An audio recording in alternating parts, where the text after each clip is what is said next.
Please rise for the presentation of the colors by the North Hollywood Cadet Honor Guard and the national anthem sung by Police Officer Rosalind Curry.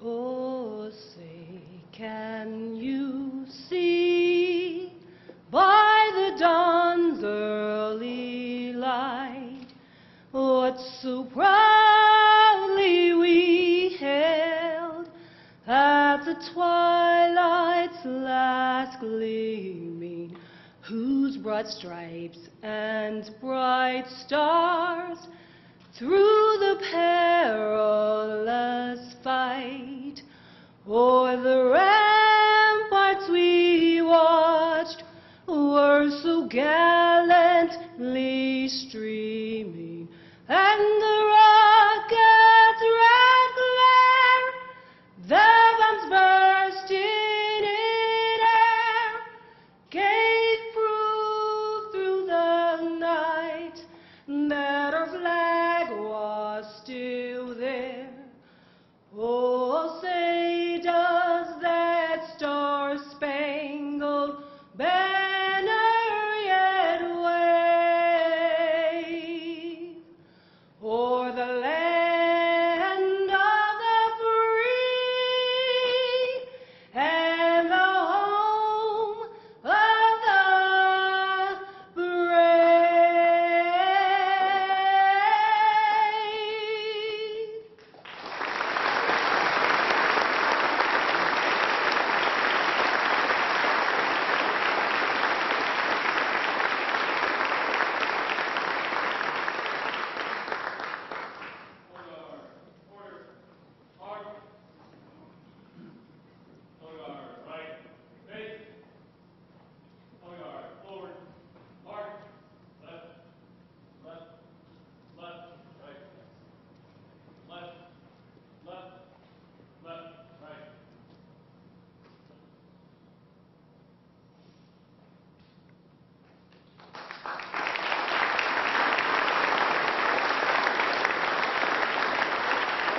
For the invocation from Reverend Nancy Frausto of the Episcopal Diocese of Los Angeles.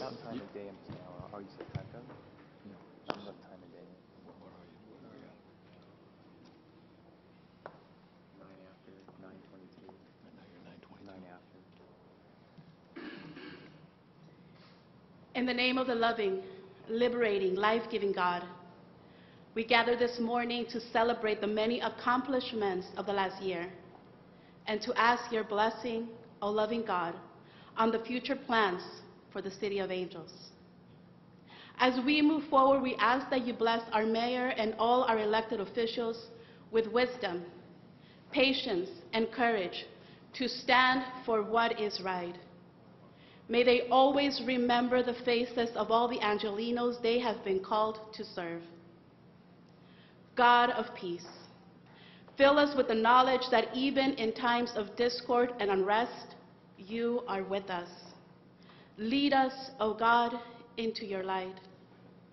God of love, you have commanded us to love one another, so let us love. And because we love, we vow to look out for the poor, for the homeless, the unemployed, and the underemployed. God of justice, you have charged us with the responsibility to fight for what is right. We are called to disrupt the corrupt systems that hurt our brothers and sisters. May we be audacious enough to stand firm against those who lead with fear, with hatred and violence. We are blessed in the city of Los Angeles with a beautiful diversity, a diversity that makes us stronger. May we be a beacon of light in a country lacking moral leadership. May this city be a safe place for all people. May this city filled with dreamers, with immigrants, with working families, with people of different faiths. May we be leaders and agents for change. Amen.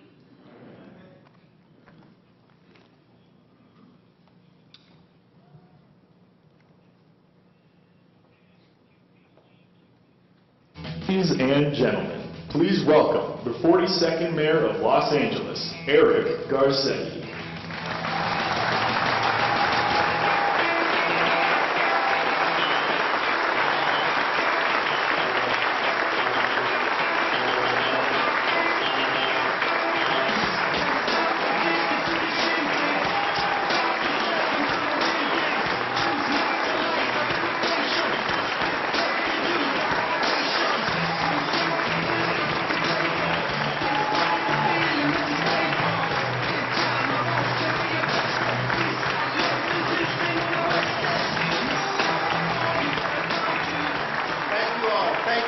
Sit, please. Thank you all. Good morning, everyone. Every year, I think about the best place that we can gather for this occasion. A place that speaks to our city's present, to its past, and to its future. And so for my 5th State of the City address, I wanted to return right here, to these chambers, where, as Robert Kennedy once described, Angelenos engage in the hard, messy work of democracy, where visitors from around the world come to learn about our city's incredible history, and where leaders chart a course to improve Angelenos' lives today and to build the Los Angeles of tomorrow. I'm so honored to be before you again today, to be in front of 4 million Angelenos who give this city life.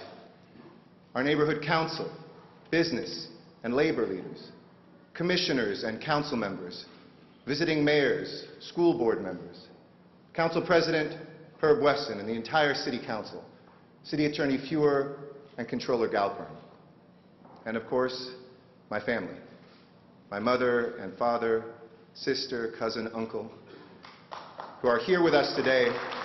Thank you, Mark. Appreciate it. And the 2 women in my life who are not here today, one stuck on a tarmac, your First Lady, Amy Elaine Wakeland, and one stuck at school, our beloved Maya. Thank you all for being here. You know, about 2 weeks ago, I looked at the calendar and realized that I had arrived at the midpoint of my time as your mayor. A milestone that lends special symmetry to this moment, bringing a new opportunity to reflect on where we are now, and to look forward to the future we are building together. That's why we are gathered here today. To dream about all that we can do, and to plan for all that I know we will do, to build an even better Los Angeles. And if this year has taught us anything, it is to continue to think big, to go after what seems unreachable. It has reminded us that power doesn't exist someplace else. It's right here, in our hands, in the neighborhoods where we live and work, where we pray and dream. It's a good thing that power is here in Los Angeles, because we are living in an exceptional city that is thriving, strong, stable, and decent. We can't say that right now about Washington, D.C., where leaders clap their hands when immigrants are pushed into the shadows, where corporations' needs are placed above those of a single mother, where our coastline is offered up to the highest bidder with an oil drill. You see, something different lives here in Los Angeles. Here in this city, we stand shoulder to shoulder with a homeless family. Here in this city, community college is tuition-free for every young person who graduates from our public schools. In this city, we raise the minimum wage because we still believe that an honest day's work deserves an honest day's pay.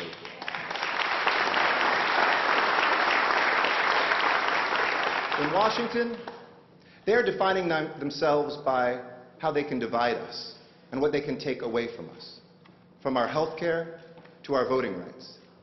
But here in Los Angeles, we define our success by what we give to one another, how we empower and bring a city together.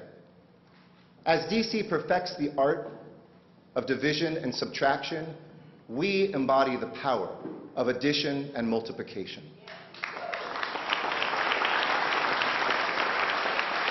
Think about it for a moment, what we're doing here in Los Angeles. Since I took office, employment has soared to new heights, with jobs building new and expanded rail like the Expo line, raising up buildings like the Wilshire Grand, and breaking ground on new landmarks like the Lucas Museum. And since I came before you last year, I am proud to report that Los Angeles won the gold. And we are bringing the Olympic and Paralympic Games back home here in 2028.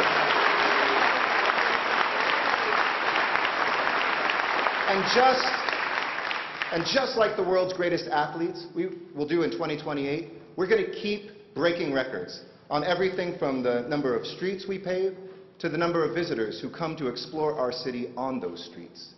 In fact, since 2013, we have paved 11,000 miles of road. To put that in perspective, that's like 4 lanes between here and our nation's capital. We raised a minimum wage that has already put $1.8 billion back in the pockets of working people and in the businesses on our main streets. And employers are flourishing here too. In fact, 222,000 new businesses have said here in the last 5 years, I want to start right here in Los Angeles. Everything from e-commerce firms to brick-and-mortar businesses that are now hanging open for business signs where it once said for rent. We pushed for these things. A city hall that wouldn't kill jobs, but that would create jobs. Because they were the right thing to do, and because they work, and also because they put people back to work. My pledge to get back to basics is not an end goal. It is a never-ending pursuit.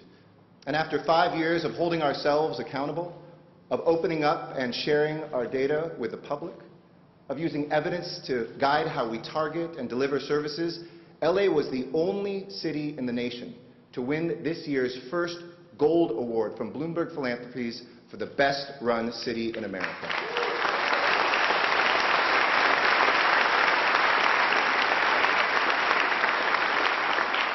With the leaders you see up here and the workers who are out there, City Hall is working again. And so are Angelenos. In fact, we've added 156,000 new jobs to the people of our city. We've done this by executing on a 3-part economic strategy. First, support key industries that will grow the jobs of the future. Second, invest in infrastructure so that commerce can prosper for generations to come. And third, while we're adding jobs and building infrastructure, make sure we leave no one behind. We began with key industries. We supported a film tax credit that has already brought more than $5 billion and more than 40,000 jobs back to our brothers and sisters right here over the last 3 years.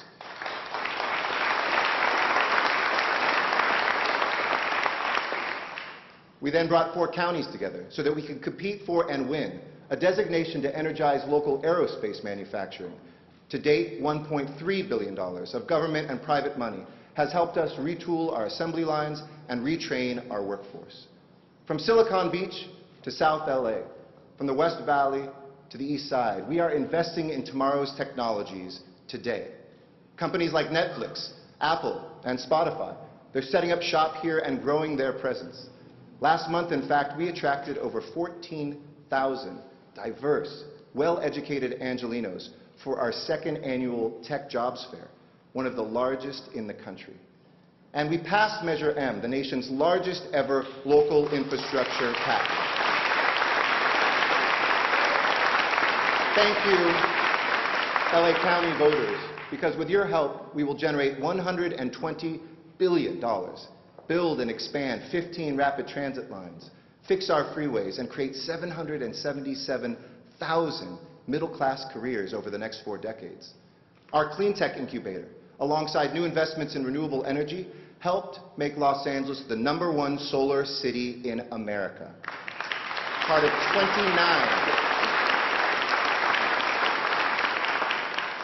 29,000 new green jobs we've added over the last 5 years. Let's put that into perspective. That's more than the coal jobs in this nation that we have lost over that same period of time, with just 1% of the population here. At this rate, we'll meet our goal of more than 72,000 jobs generated here in Los Angeles by 2025. You see, LA, we have the confidence to look up to the stars, and we have the guts to realize our dreams. And we're just getting started. Here, where the space race launched, here, where we helped in Councilmember Blumenfield's district build space shuttles, here, where the Mars rover was invented, the next chapter of that story is underway. And today, I am pleased to officially announce that SpaceX will start production development of the big Falcon rocket in the port of Los Angeles.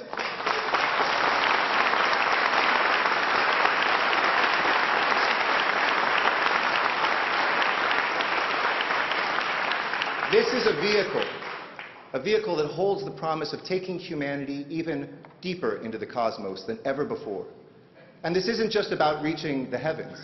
It's about creating jobs right here on Earth. This is the kind of city where in a few years, a girl in Canoga Park can visit the Lucas Museum and see how a great filmmaker envisioned space travel. And go next door to the California Science Center and see how we actually did it with the Space Shuttle Endeavour. Across the street from USC, where Neil Armstrong got his degree in aerospace engineering. That girl could be the first human being to set foot on Mars. And she'd join a long line of Angelinos who don't just mark history, we make history. And now look, if Angelinos can put people on Mars, you'd think we can get people home on time. Traffic is a thief. It steals precious time we could spend with our loved ones. Billions of dollars that could go into our economy and higher wages. Which brings me to the second part of our economic strategy, which has been to reimagine our city's infrastructure. This is LA's infrastructure moment. I've always tried to govern by looking far beyond the time that I've been gifted to be your mayor. Because setting progress in motion is much more important than being there for every ribbon cutting. And we need in this country and in this city leadership that isn't caught up in the moment, but that can see the future. That's why we're rebuilding our port and our airport, investing in the LA River, and why we led the most ambitious local transportation measure in American history, ×2. And after Measure M passed, we didn't rest. We hit the accelerator with 28 by 28, 28 metro projects that are in the fast lane to be done before the Olympics and Paralympics arrive. And as chair of Metro, I'm proud to announce, and thank you, Supervisor, for your great work on this, that the Crenshaw-LAX line will open by the end of next year.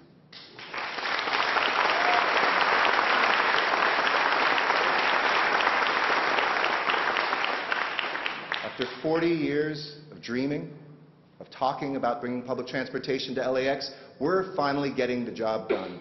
Just last week, we all awarded the largest contract in the history of this city for the People Mover, a tram that will take you from that train to the terminals. And we're keeping our promise to the voters. We've already broken ground on the first Measure M projects that will transform our communities and our commutes. From Claremont to Century City, the gold and purple line are stretching our system further east and west. We're expanding Metro's reach in the San Fernando Valley. And the regional connector recently finished tunneling here in downtown, bringing us one step closer to a one-seat ride from Boyle Heights to the beach. We'll take it together. Importantly, these new lines, we've said along them that 35% of any new metro housing be affordable housing, so that everyday Angelinos can spend more time at their destination and less time getting to it, less time stressed out about displacement and high rent. And while we're investing in those key industries to secure future jobs, while we're rebuilding our future infrastructure, we're also working to confront inequality head-on, which brings me to my third pillar, ensuring that economic opportunity is available for everyone. We are building housing now at a faster rate than we've seen in 3 decades. We're more than doubling the pace of affordable housing construction. And even in the face of previous state and ongoing federal cuts, we've led the way to expand affordable housing.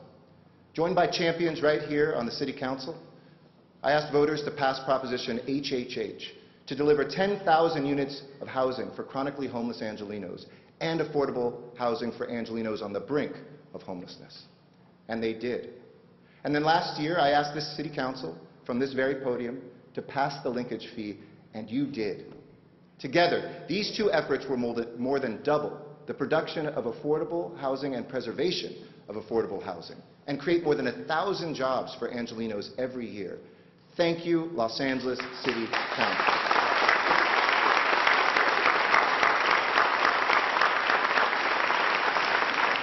You see, we cannot end an affordability crisis if we don't invest in new housing.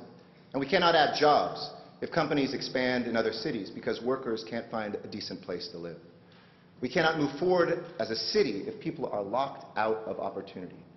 And that's why I launched new programs as your mayor to connect veterans, foster youth, formerly incarcerated and homeless Angelenos with careers, to make sure that everybody can come along on this wonderful journey. That's why 4 years ago, I set the goal of connecting 10,000 my fellow veterans with jobs in our city.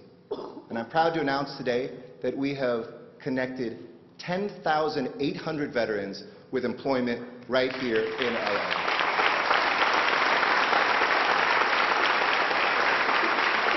And even though we've hit our goal, we're going to keep on going. And that's the same reason I stood up an Office of Reentry for the first time since the great Tom Bradley was our mayor. An office that helps cut crime, create jobs, and deliver hope.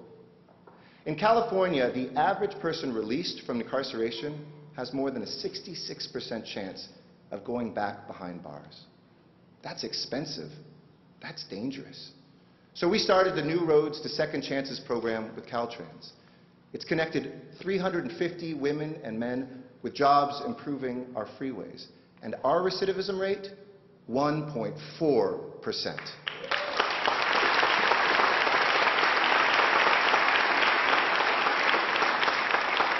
Here in LA, we'd rather have someone cleaning a street than sleeping on it. And we're always investing in the people of our city. We do these things because they're the right things to do, but we also do them because they work. And the cost of inaction is too great. When people get left behind, all of us pay the price. Still, there are Angelenos like so many Americans who feel that they are working harder and longer for less and less. They can't save enough to retire, to send their kids to college. They're frustrated by rising mortgages and rents and worried about making ends meet. It speaks to LA's incredible creativity that the Tesla Model X was designed here, but we have people who are sleeping in cars tonight. Want the best food city in America? It's definitely LA. But there are people who are hungry this evening. I've often said that we won't be judged by what we say today, but what we do tomorrow. No matter how high we climb, no matter how many records we break, our progress will be measured by how many people we leave behind. But what's happening here is not unique to this city, but our response to it is. Los Angeles is now coming together to confront the greatest moral and humanitarian crisis of our time, homelessness. In this city, we're pushing past skepticism, and I will accept nothing less than a home for every person who needs a roof under their head. Let me be clear once again, we are here to end homelessness.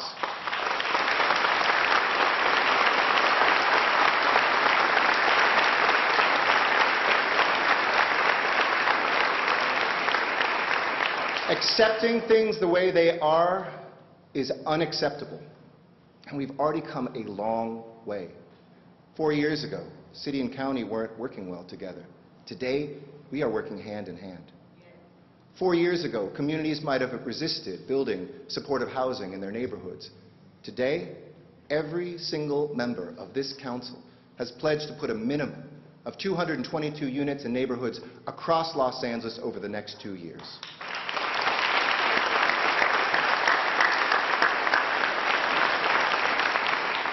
Four years ago, there was less than $20 million in our budget to combat homelessness. Today, my budget will include $430 million to take this crisis head on.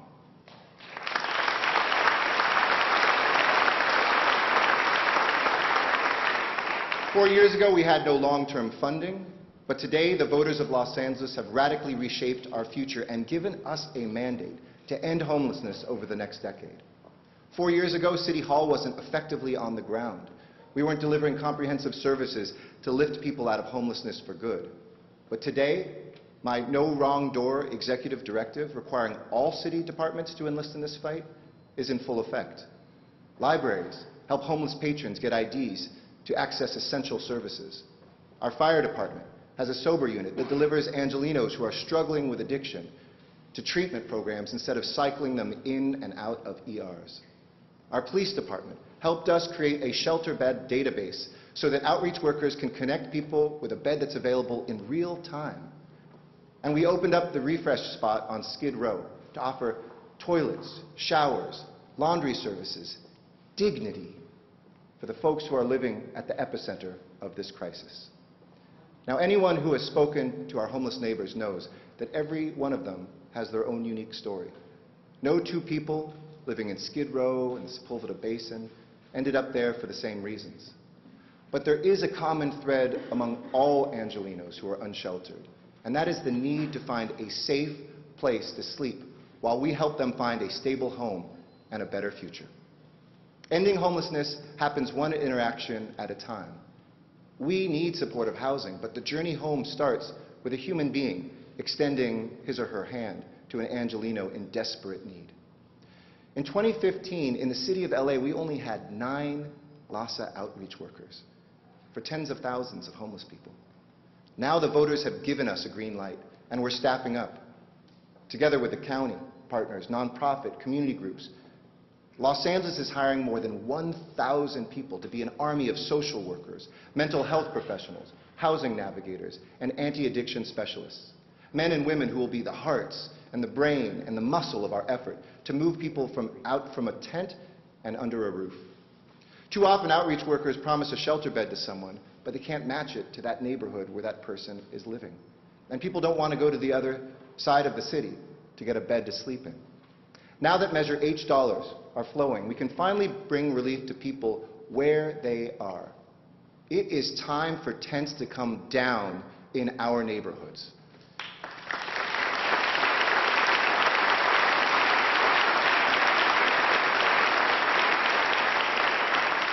We need to stand up emergency shelters fast, and we need to do it now. Shelters that serve as a rest stop on the path to permanent housing.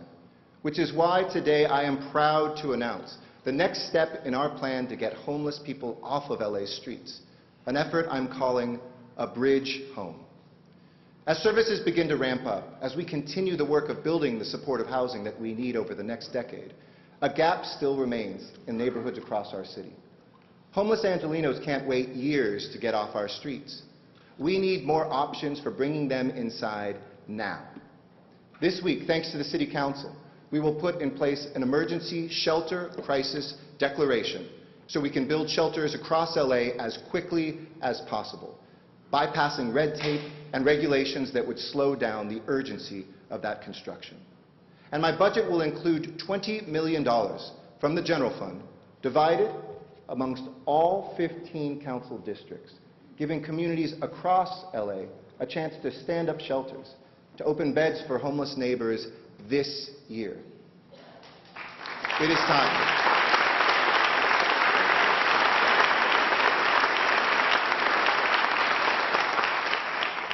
Thousands of Angelenos have become homeless simply because they lost a job, faced a divorce, a health crisis, or missed out on a couple of rent payments.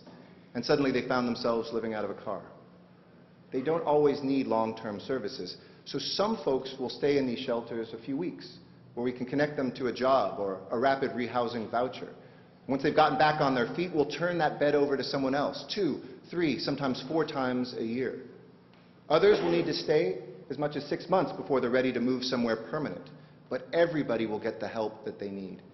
And the county, thanks to our Board of Supervisors, is standing by to supply those shelters with the services that voters approved: health care, addiction treatment, and referrals to permanent places to live. When the new budget dollars come online, I will sign an executive directive to move all emergency shelter applications to the top of our planning and building and safety stack. No exceptions. Bureaucracy will not slow us down.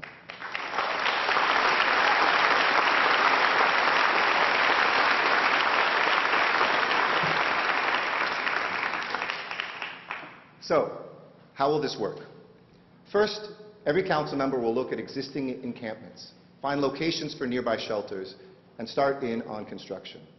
And we're going to make sure these shelters aren't just in communities, but that they are part of the community, like Councilmember Rodriguez has done with her Good Neighbor policy in the North Valley.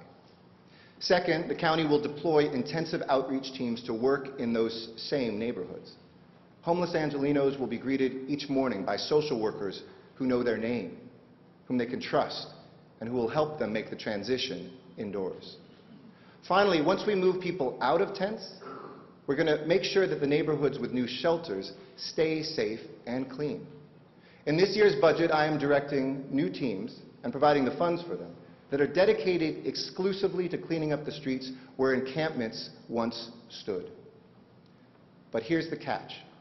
That money can only be used where our homeless neighbors have a place to go. We can't sweep or move homelessness away.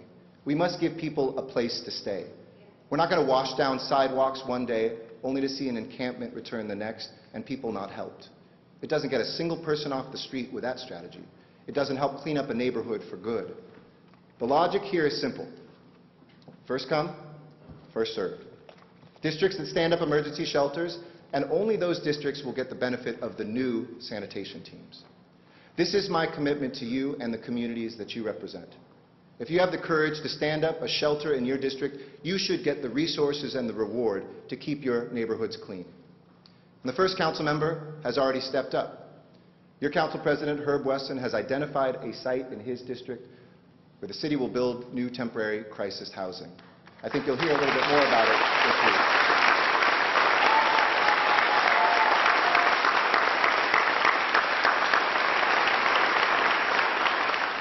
Council President, thank you for leading the way. You can't see the little badge you got up there. But I know that the rest of this council is already hard at work as well.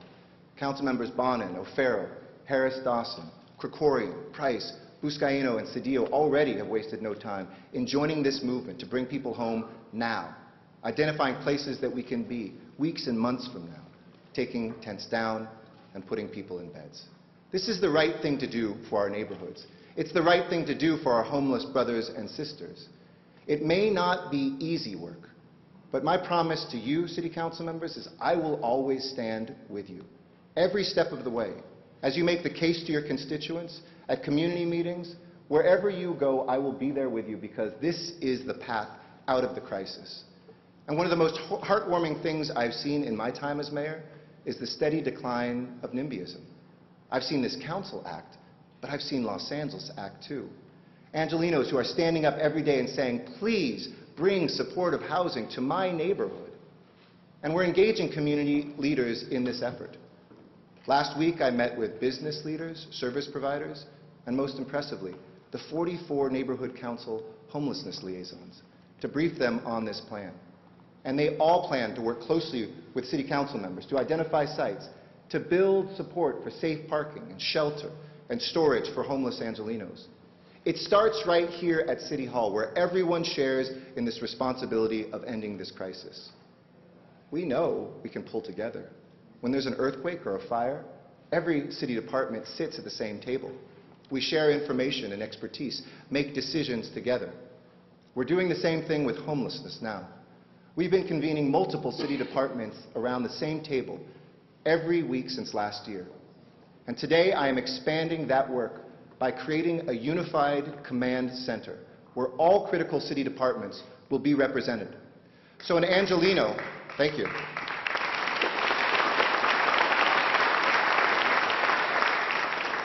So that an Angeleno who's worried about that elderly woman living under the underpass can alert us with one phone call, and we can send into action together an outreach worker, a fire department paramedic, and an expert from our Department of Aging. We have learned so much over the last 4 years. We've learned from our efforts to mobilize community leaders, And we've learned from our work to stand up the city's newest shelter, which will open up in El Pueblo, the birthplace of our city, this summer. And Councilmember Huizar, thank you for your steadfast commitment to that project.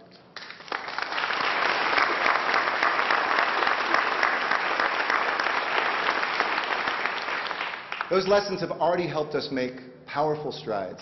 We've doubled the pace of housing homeless Angelenos since I became your mayor. In fact, a lot of people are surprised to learn that we have housed 30,000 people over the last 4 years. That's more than 30,000 mothers, seniors, veterans, emancipated foster youth, who today still might be on the streets were it not for our efforts. This work matters. And we're moving even faster thanks to the voters who passed those 2 life-changing measures. I think we all get asked all the time, where are those dollars? Well, Measure H dollars just started flowing in October. We've already broken ground on new Triple H-funded homes, and I want to thank Councilmember O'Farrell, who has the first HHH project in the city in his district.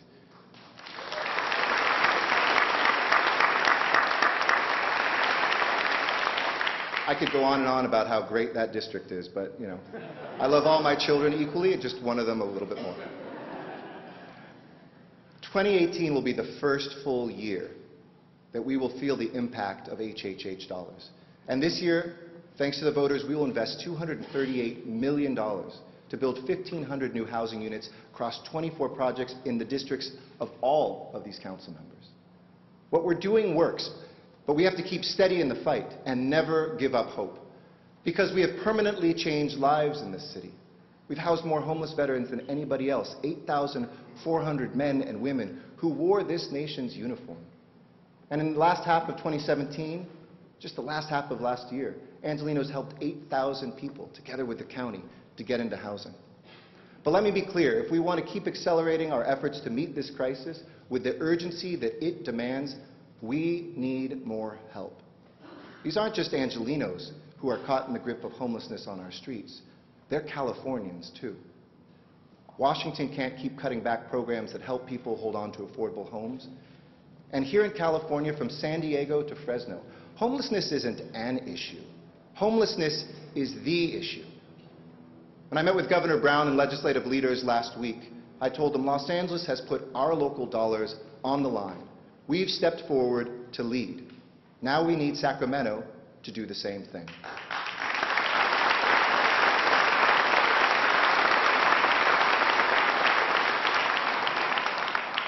Californians are amazing, and they've generated a $6 billion budget surplus that's in the state's back pocket.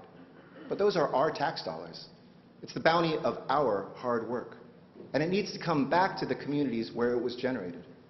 That's why I'm leading the call of California's mayors and local officials for Sacramento to deliver $1.5 billion of that surplus for immediate aid to shelter our homeless neighbors today.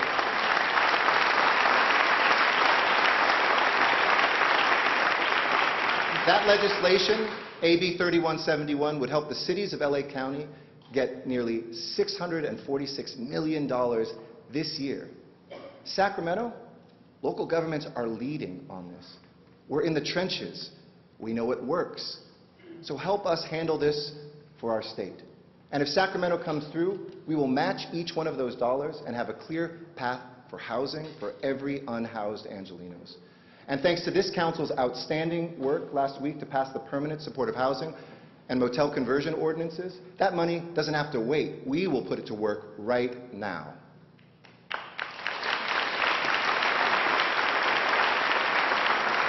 And just think about the motels. There's 10,000 motel rooms in the city. And even if just 10% of them came on board, we could house thousands of people in coming years.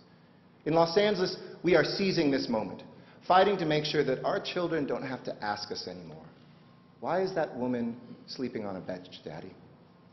Doesn't she have someone to take care of her? The answer is yes. We are going to take care of her. The city of Los Angeles is going to take care of her and bring her home.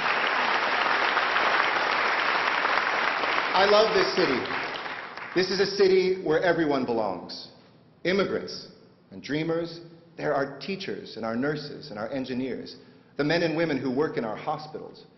Immigrants are first responders and entrepreneurs, opening up 64% of the new businesses in LA on our main streets. Immigrants make our city stronger. And when they know that police officers are there to protect them, not to ask them where they're from, we are all safer. That's why the city launched the LA Justice Fund, which is, together with our county and our philanthropic partners, connecting immigrants who face the threat of deportation and families being split apart with legal services. It's why I strengthened Special Order 40 with Chief Charlie Beck this year. And let me take a moment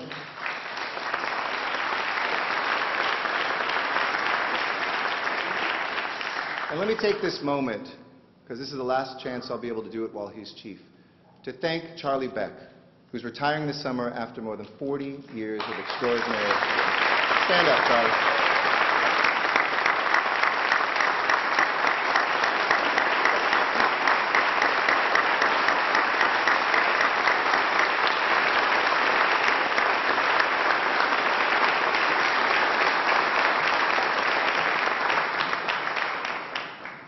I got to know Charlie when we were both much younger, not to imply that we're the same age, but Charlie was a captain in the Rampart Division. I was a young council member. And I saw his work there. Now as mayor and as my police chief, I've seen him build a department that is now a North Star for law enforcement around the world. I'm so proud of his work, of your work, Charlie, and of the work of the men and women of this department, who have built deeper trust between officers and the communities that they serve, and have turned the tide on rising crime. 3 years ago, we gathered in Northridge, and during that State of the City address, I told you our city's violent crime numbers were going up. I also said that I would own that news, take responsibility for it, and together we would work to change that story.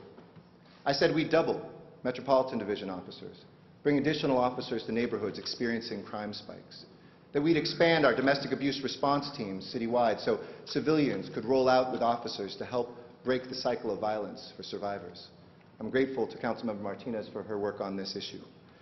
And I said we would focus on getting guns and shooters off of our streets, invest millions of new dollars in expanding our gang reduction and youth development program to allow more neighborhoods to benefit from prevention and intervention services that save lives and that transform lives as well. Together we did that work. Our approach was bold, proactive, and responsive. Just this past year, we took it further, standing up the Community Safety Partnership in South LA, in a neighborhood where residents had been living with violence for too long. CSP puts officers on a 5-year assignment in a single place, so they can get to know the names of the people they serve and vice versa. They can build trust with the community and work with residents to make LA safer. Working with Councilmember Harris Dawson, we brought the CSP to Harvard Park, a neighborhood that the LA Times described not too long ago as one of the deadliest neighborhoods in the city. And since we started that program, there has not been a single homicide in the neighborhood since.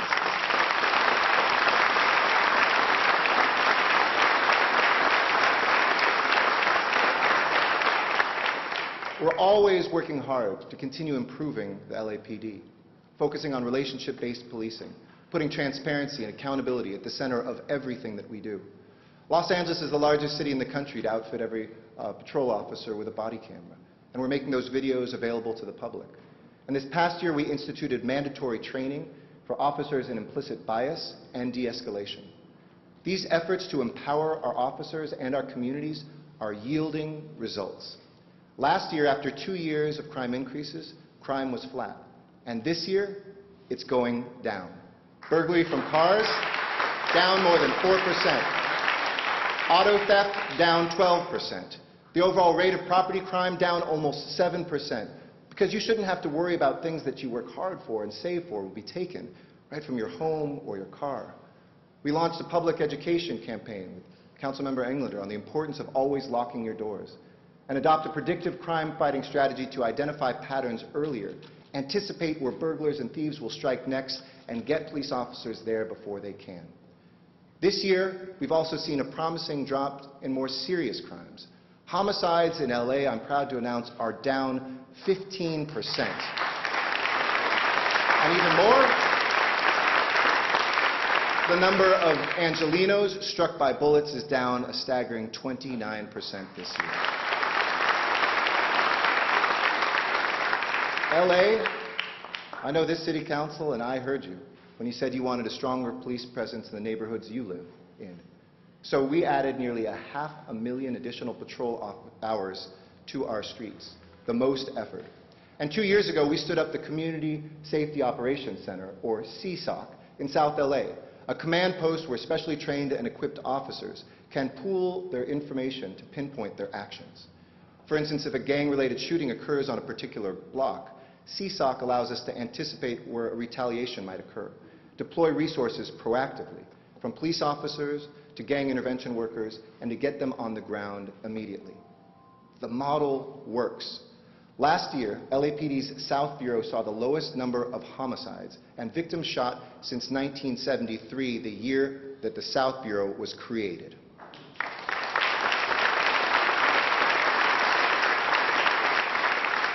And we're going to continue that momentum citywide. Together with Councilmember Englander and your budget chair, Mr. Krikorian, we're authorizing another 500,000 hours of expanded patrol. And we're taking the CSOC to the Valley, the West Side, and Central Los Angeles, so every community can benefit from the success that we saw in the South Bureau.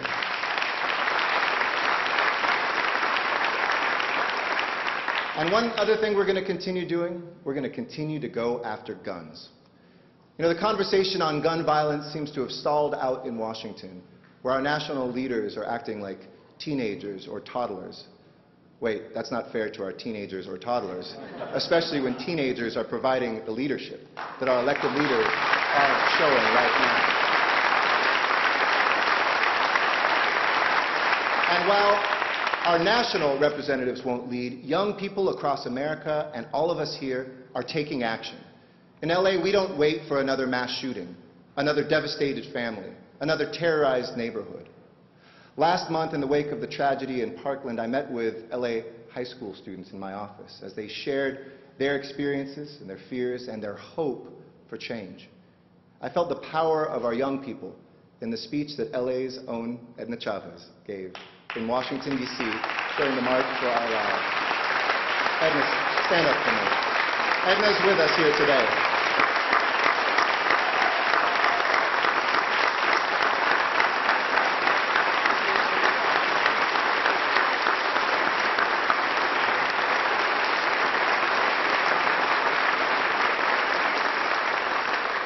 Edna represents who we are, our heart. She described the trauma of losing her brother Ricardo to a bullet when he was just 14 years old, right in front of their family's home. And I know what Edna said is true. La lucha sigue. The fight continues. No child should wake up in the middle of the night to gunfire. No parent should have to think twice about dropping their kid off at school. So we will keep fighting. In fact, last year we took 7,300 guns off the streets of LA, more than the last 5 years.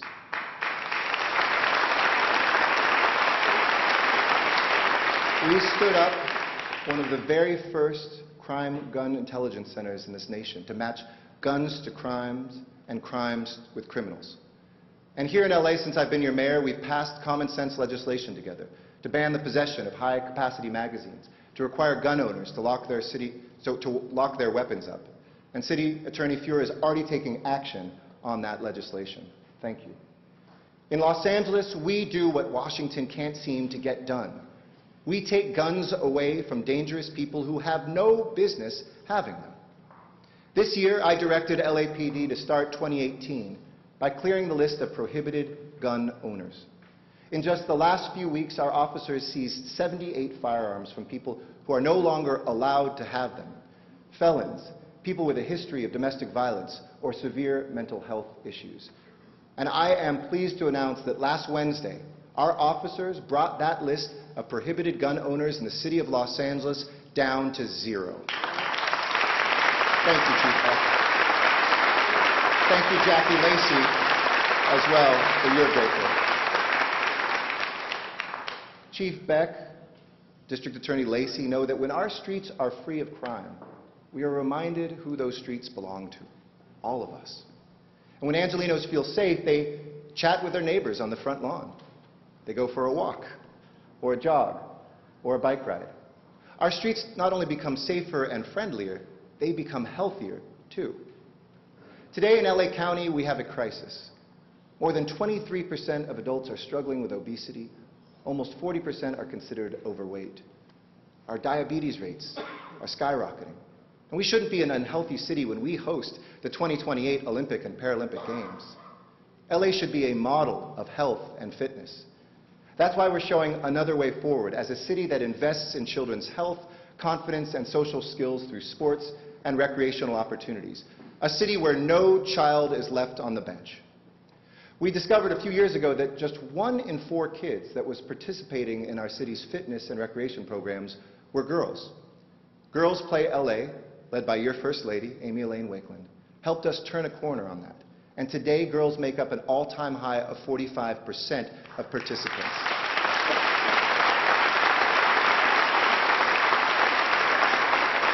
And we did that without taking a single spot away from a boy.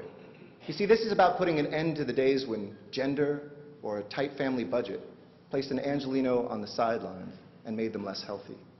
We believe that a zip code shouldn't determine a child's health. And we're changing that in LA with the help of some incredible partners, like the LA Chargers, who just last week pledged to fund sports in our Summer Nightlights program, from uniforms to referees.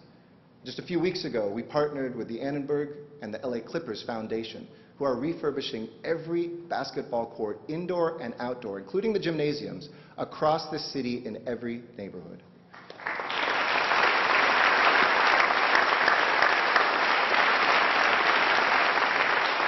But our work doesn't end as we upgrade facilities, because we know that too many families simply can't afford the program fees. And that's where our historic deal with the International Olympic Committee comes in. It's the first time in Olympic history that a host city is receiving money for youth sports before the Games even arrive. $160 million, to be exact. And that money will help us expand access to low-cost sports programming across Los Angeles. And this summer, we're diving right in so that more children throughout our city can learn to swim. In this country, 64% of African American and 45% of Latino children don't know how to swim. A skill that not only increases their fitness, but keeps them safe, because drowning is the second leading cause of accidental death for children under 14. This summer, we are going to double enrollment in our swimming programs in LA. That means tens of thousands of children across LA will head back to school in the fall knowing how to swim. And it's just the first of many initiatives we'll roll out ahead of the Olympic Games to make LA the healthiest city in America. And to show the world what a city that is strong, fit, and inclusive looks like in 2028. We've seen some incredible leadership from young people this year, mentioned Edna. But it's why I've selected 2 remarkable young athletes to be the face of our movement. As our youth sports ambassadors, they represent our very best, and they embody our goals, inspiring everyone to reach for their dreams on and off the field. Our first ambassador is Emma Lemore. Stand up, Emma. Turn around so they can see you. Emma is a 15-year-old Angelino, and she'll be the first to tell you that growing up wasn't always easy. Cerebral palsy meant that while other kids had play dates or spent time with family, Emma was in and out of the doctor's office and physical therapy sessions. But that hasn't stopped her from doing amazing things. Everyone who knows Emma will tell you she's a star athlete and a star student. She graduated top of her class in middle school. Now in high school, you're likely to find her in the swimming pool, making waves, out on the track, staying a step ahead of the competition, or out in her community working as a path volunteer, helping homeless Angelinos. We live in a city of angels, and Emma, you remind us of what that means. And don't go anywhere. And she's joined by, I don't know if you'll have to stand on a chair for everybody to see you, but Maxwell Bunchy Young, 11-year-old.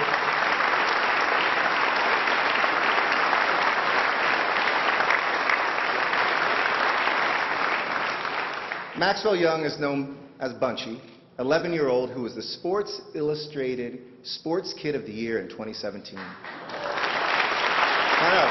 Wait for it. It's coming. He scored 12 more touchdowns in a season than Todd Gurley did. And he was the fastest 9-year-old in America in 2016, setting the record by running the 100-meter dash in 12.45 seconds.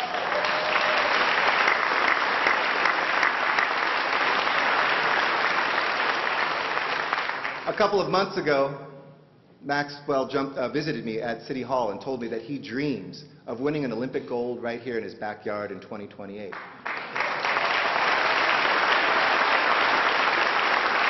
But you want to hear what's even cooler? His second goal is to stand right here and be mayor of the city of Los Angeles.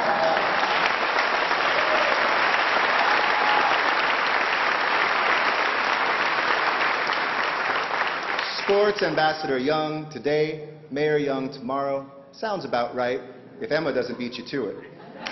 Thank you both so much. You see, here in LA, you guys can sit down, you're good. We don't just believe in making young people more physically fit. We're also focused on their minds, helping them stay in school, to graduate, and to go on to college. Last year, 222,000 young Angelenos got their first library card through our Student Success Program. Thank you, Superintendent and board members, for making that real. Because I know what a big impact that little card can have on a child's life. My mom used to sometimes drop me off or come with me to the Sherman Oaks Branch Library, and I'd spend afternoons there as new worlds that fed my imagination and fueled my curiosity were opened through the books that were in that library. And we're giving that same opportunity to every LAUSD student, along with after-school and online help with homework, and access to our library's vast digital resources. And our city's libraries, we're turning them into learning centers with STEAM education, places where we have classes so Angelenos can get on a path to citizenship, and a career online high school where we've graduated 100 students who never thought they'd ever hold a high school diploma. We're also continuing last year's expansion of LA's best, 7,000 more young Angelenos who will keep right on learning over the summer break. And we're turning our attention this year to middle school students as well, to give an extra boost to more than 2,000 students from Westlake to Hollywood. Starting in 6th grade all the way through their first year of college, these students will have access to summer classes, to mentoring, to help with applying for college, and good paid internship opportunities. And we'll keep pushing in our Promise neighborhoods, where we once had almost half of the students dropping out, but where through our work, almost 90% of LAUSD students now put on that cap and gown and graduate. And we've more than doubled the rate of students in these high-poverty neighborhoods who graduate ready for college. When those students graduate, they can move from a Promise neighborhood to our College Promise, joining more than 4,000. Thank you, Chancellor. Joining more than 4,000 LAUSD graduates who attended community college for free this past year. What does that mean? That means that this year, in the first year of College Promise, full-time community college enrollment of LAUSD graduates increased in our community college system by 40%.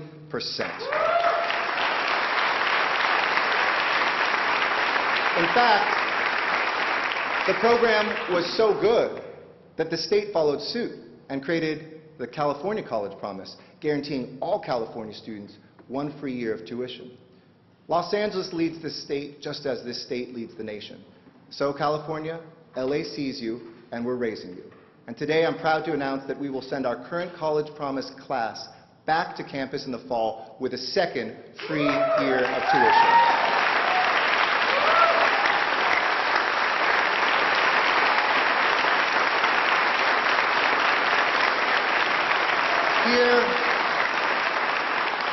Here in LA, we don't just want our young people to attend classes for a year or two. We want them to graduate with a degree or a trade or an acceptance letter to a 4-year university, to enter the workforce with the experience and the skills they need to succeed.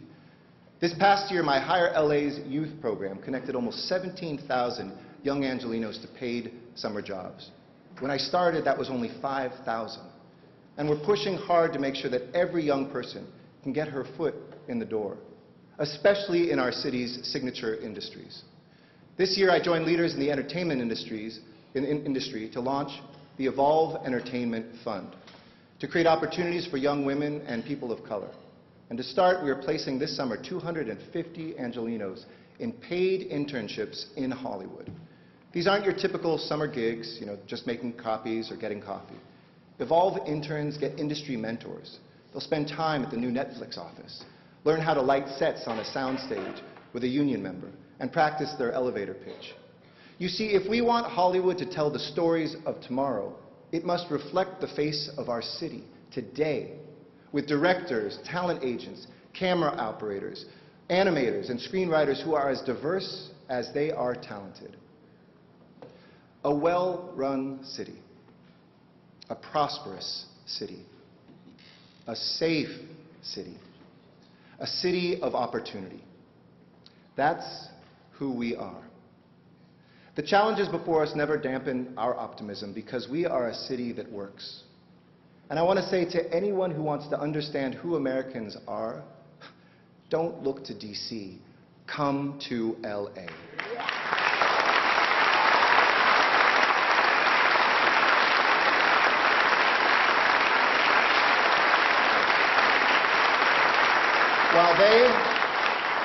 While they are big on shutdowns, we're big on opportunity. While they hand out tax breaks to billionaires, we raise the wages of our low-wage workers.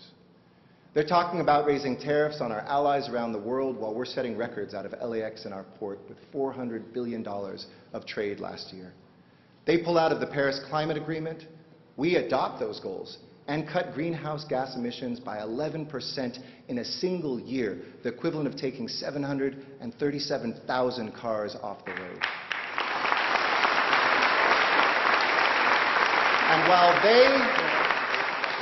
And while they put people down, here in LA, we lift people up. That's what Michael Adams did, together with his fellow sanitation worker, Kurt Boyer, Councilmember Rue's district, when they pulled 13-year-old Jesse Hernandez out of a sewer pipe, an Easter miracle that ended a desperate 12-hour search in Griffith Park. We put everything on the line when our fellow Angelenos need us, as Officer Joy Park did, when she was, just after Christmas, ambushed and shot during an investigation. We work to protect the people of this city, as firefighter Daniel Smithers showed. I saw him with Councilmember Koretz during the Skirball fire, and he described the second-degree burns he got at the beginning of that fire, but he spent another 30 hours pushing through that pain to protect our lives and our homes. That's the Angeleno spirit. Can I ask you all three to stand up, please?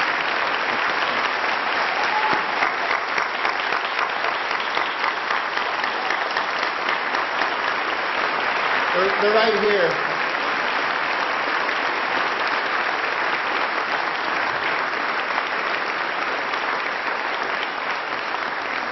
Thank you all.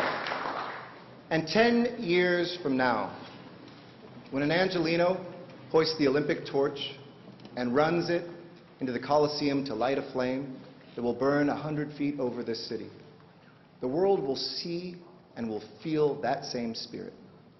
They will know our American city, a city that will have made a decade of historic investments, that will have created extraordinary new opportunities, that will have fought and won battles to protect our people and reclaim our values, and will have joined hands to accelerate the kind of transformation that only happens once in a generation. Here in LA, we see that day ahead because of the power that we hold in our hands now, the power to imagine and to create a place that our children, all of our children, deserve to inherit tomorrow. This is an era of growth and of change in LA, and I'm confident that when our story is told, it will be remembered that we were the ones who looked to the heavens, yes, but we also looked straight in front of us, to our streets, to empower the people who needed us most today. We were the ones who invested our energy and our resources in a future that some of us may never see, but that our grandchildren will cherish. A city that doesn't let a single person suffer on our streets. A city where every one of our basic services is delivered to all Angelenos in a way that is just and fair. A city that stands behind you. A city that stands beside you. A city that opens the doors of opportunity when you graduate, or when you start a career, or when you settle into a home to raise your family. Los Angeles, we are on our way to an even brighter future, and together we are going to get there. And when we do, we will know that we were the ones who raced out of the starting block, who went faster and farther, who broke the finish line tape even when it seemed beyond our grasp. That's who we are in Los Angeles. It's who we always will be. Angelenos are strong, and so is the state of our city. Thank you all, and God bless you.